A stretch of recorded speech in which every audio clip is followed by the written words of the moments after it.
Olá pessoal, o objetivo desse encontro de hoje é apresentar para vocês algumas informações sobre um artigo que eu estou lendo. Na verdade é um livro, um e-book, que vai falar sobre a psicologia do desenvolvimento e da aprendizagem. Vocês sabem que qualquer pessoa que lida com as questões referentes à aprendizagem, à educação de crianças e adolescentes, necessita ter um pouco de conhecimento da psicologia. Porque a gente está lidando com o ser humano, né? E quando a gente lida com o ser humano, a gente lida também com sentimentos. Então, hoje eu venho apresentar para vocês uma visão geral sobre o que vem a ser a psicologia. Por quê? Essa visão geral vai trazer para nós um alicerce dos estudos que nós teremos posteriormente referente à psicologia da aprendizagem e do desenvolvimento, tá? Então, a gente vai falar assim,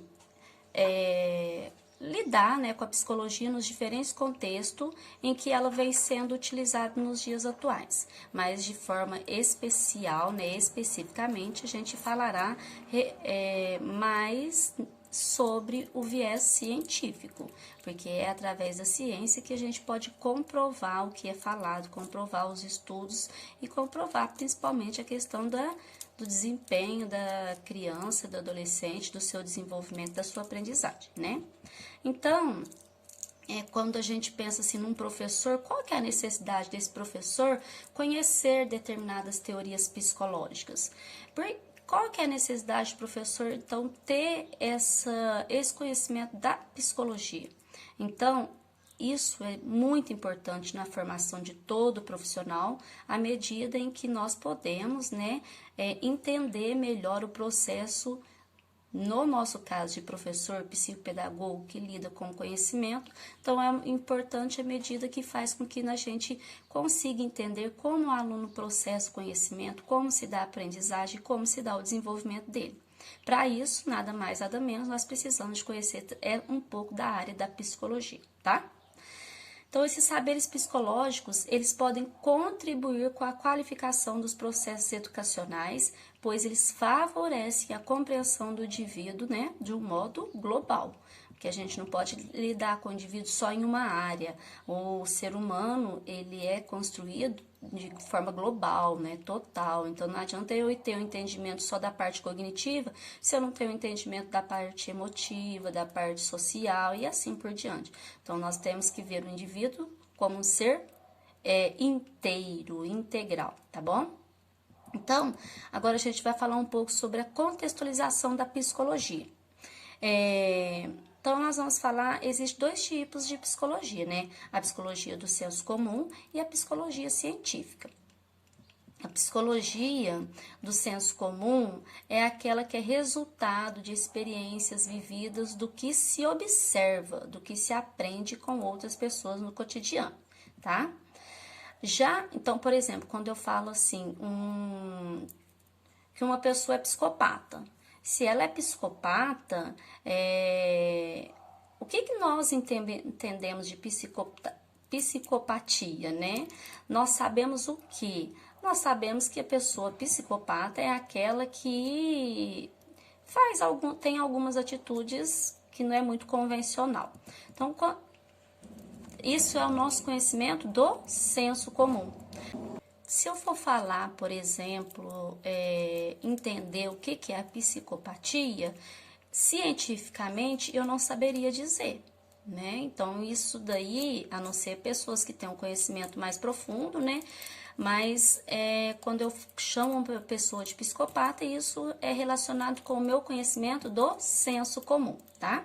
Então, por outro lado, nós temos a psicologia como ciência ou a ciência psicológica, né?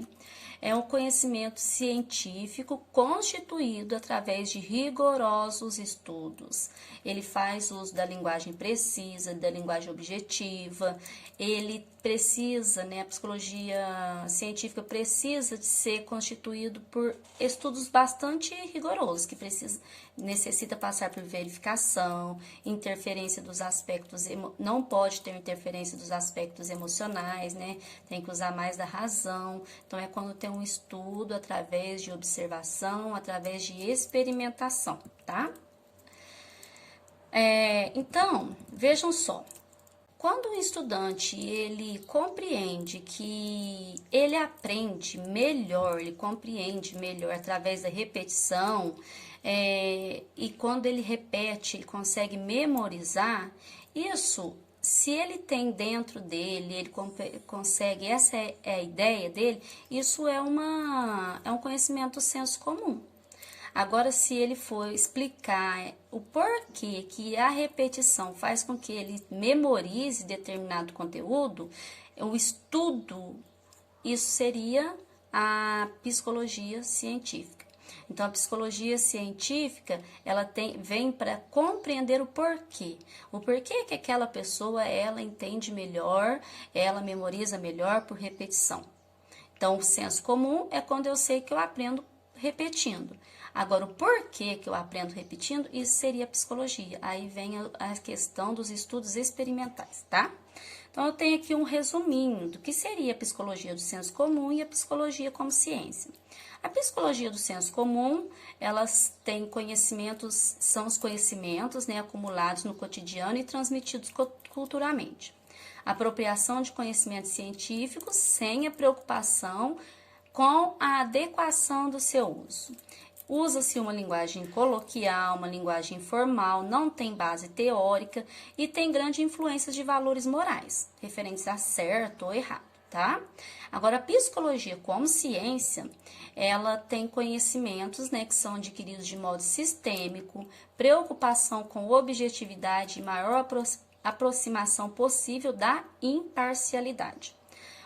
Utiliza-se de uma linguagem formal e precisa, possui uma base teórica, porque, como eu disse, precisa de estudar, precisa de experimentar, precisa de pesquisar, então tem uma teoria por trás disso, e busca neutralidade em relação aos valores morais. Como eu disse anteriormente, nós não podemos nos atentar a valores emocionais, e mais as questões referente mesmo aos valores cognitivos, de estudo mesmo, tá bom? Então, agora eu falarei um pouquinho para vocês sobre a história da psicologia.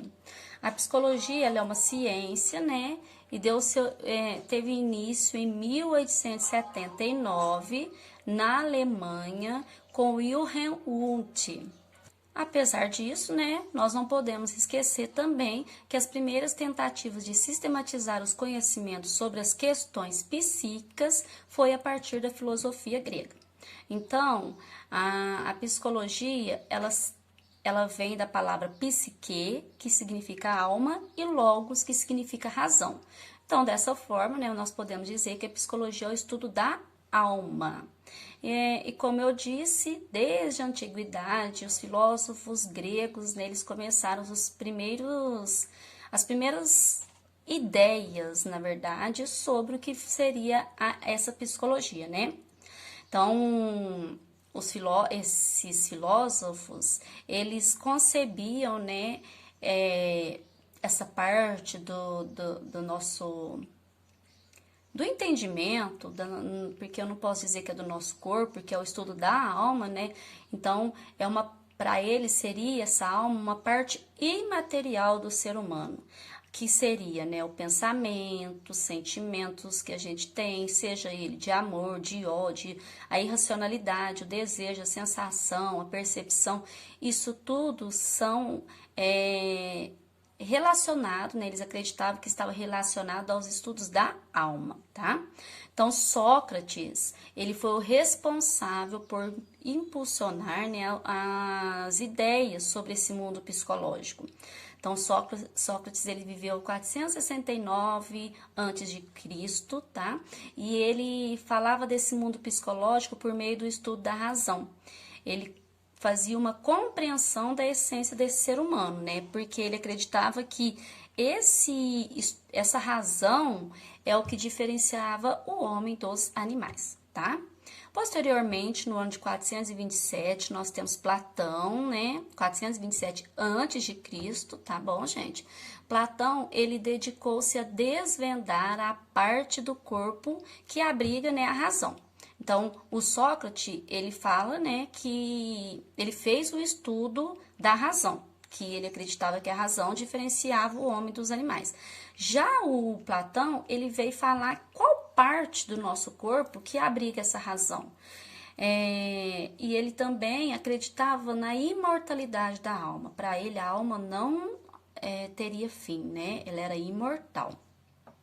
E também, se ela é imortal, ela é separada do corpo. Para ele, a alma é separada do corpo, porque o corpo é mortal, todos nós sabemos disso. E ele acredita que a alma é imortal. Já Aristóteles, em 420, ele viveu em 427 antes de... Não, desculpa. Aristóteles foi 384 antes de Cristo, tá? E ele, por sua vez, vem falar que a alma é pertencente ao corpo e defendeu seu caráter de imortalidade. E para ele também, assim como o corpo, né, se a alma e o corpo são integrados um ao outro, ele acredita que a alma também seja mortal, tá? Então, a gente pode, através desse estudo desses filósofos, perceber que mesmo muito tempo antes de Cristo, 2.300 anos antes de Cristo, né, o advento da psicologia científica já existia. E alguns estudiosos já dedicavam à compreensão desse mundo psíquico, tá? Aí depois nós tivemos a queda do Império Romano, né? Um pouquinho da aula de história aqui, estou falando para vocês. Então, com a queda do Império Romano, nós tivemos o início da Idade Média.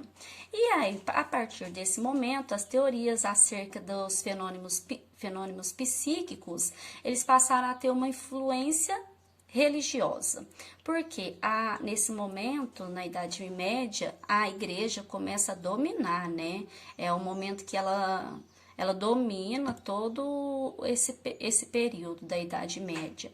Então, nós tivemos influência aí de alguns santos também, né? Santo Agostinho, São Tomás de Aquino, eles são mencionados, né, como pensadores que marcaram essa época também.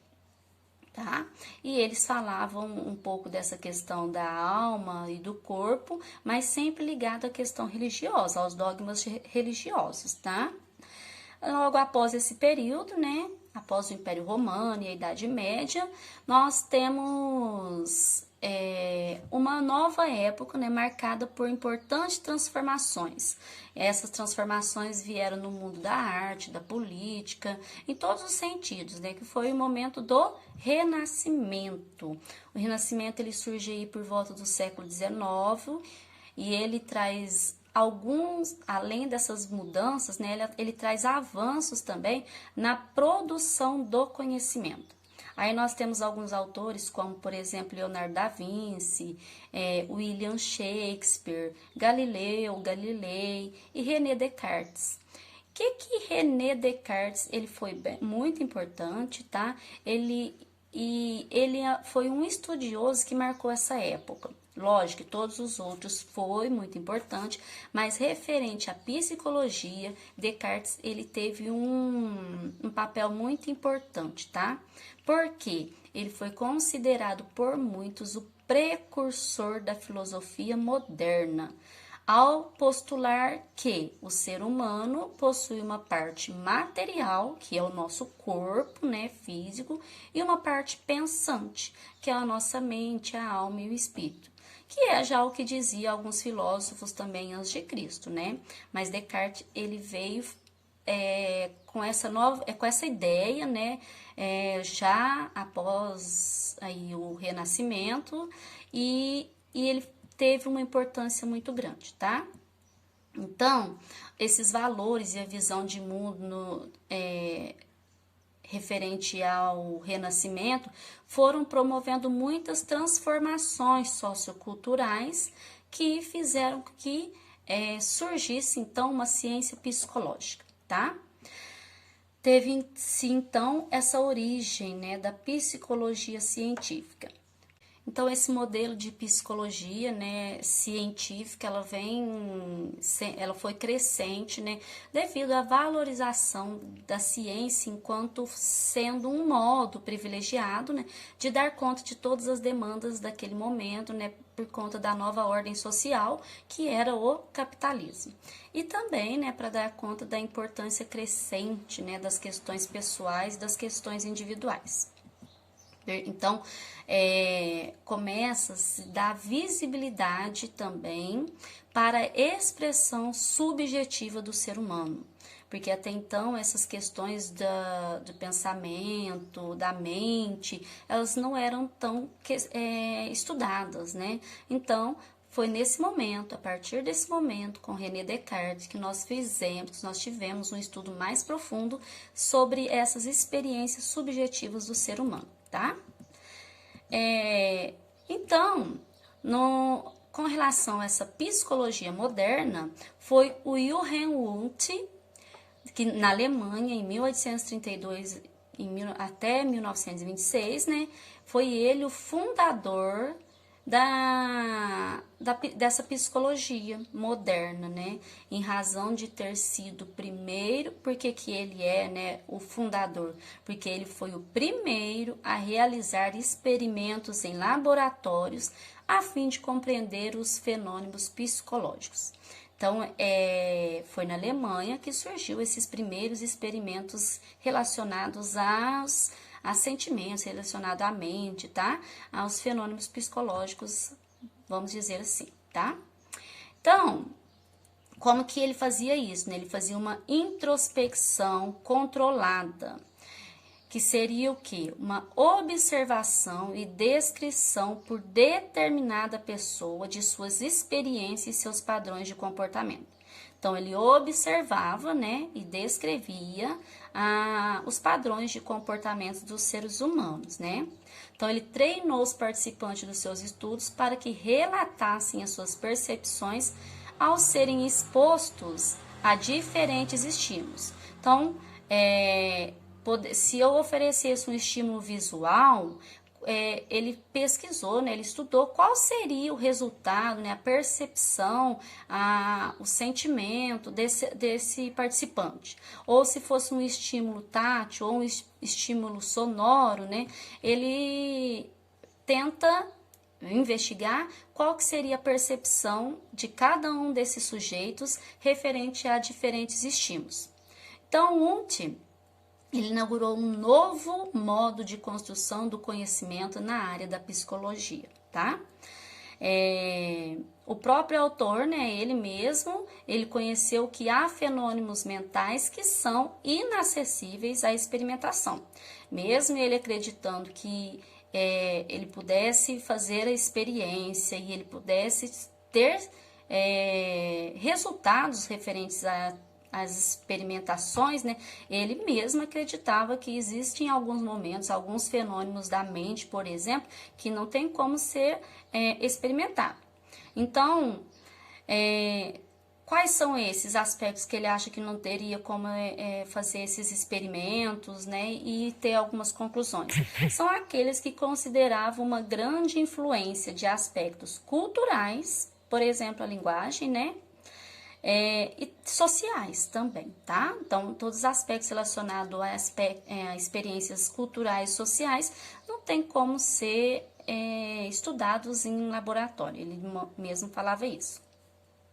Então, como que faz, né? Nesse caso, a pessoa não poderia não teria como passar, né, um estudo referente à psicologia? Não, nesse caso, não faria-se experimento, mas o objeto de estudo seria a observação, certo? Então, foi a partir daí que nós pudemos verificar o surgimento da psicologia, tá, na Alemanha, e através dessa experimentação. Então, por que eu estou trazendo isso para vocês hoje? Porque é importante que a gente entenda o que é essa psicologia, porque nós vamos falar sobre aprendizagem, sobre desenvolvimento de crianças e adolescentes. E isso não é algo palpável, que a gente pode pegar, concreto, né? Está relacionado com a aprendizagem, né? Com o conhecimento do interior do ser humano, da alma, do sentimento, das sensações, como que o ser humano aprende, como que é o seu processo de desenvolvimento, e não tem como a gente saber tudo isso sem estudar a psicologia. Então, no próximo vídeo eu trarei para vocês um pouco mais sobre esse livro, né, que eu estou lendo referente aos aspectos do desenvolvimento e aprendizagem, né, psicologia do desenvolvimento e da aprendizagem de crianças, adolescentes, do ser humano em geral, para a gente poder concluir esse nosso estudo, esse meu estudo, né, e poder contribuir passando para vocês algum conhecimento importante que possa servir também para pais, professores, psicopedagogos, como é o meu caso, que eu sou professora, pedagoga, psicopedagoga, atuo com crianças, adolescentes, jovens, então é muito importante a gente ter esse conhecimento e eu espero poder contribuir para vocês também. Deixo aqui o meu abraço e até a próxima.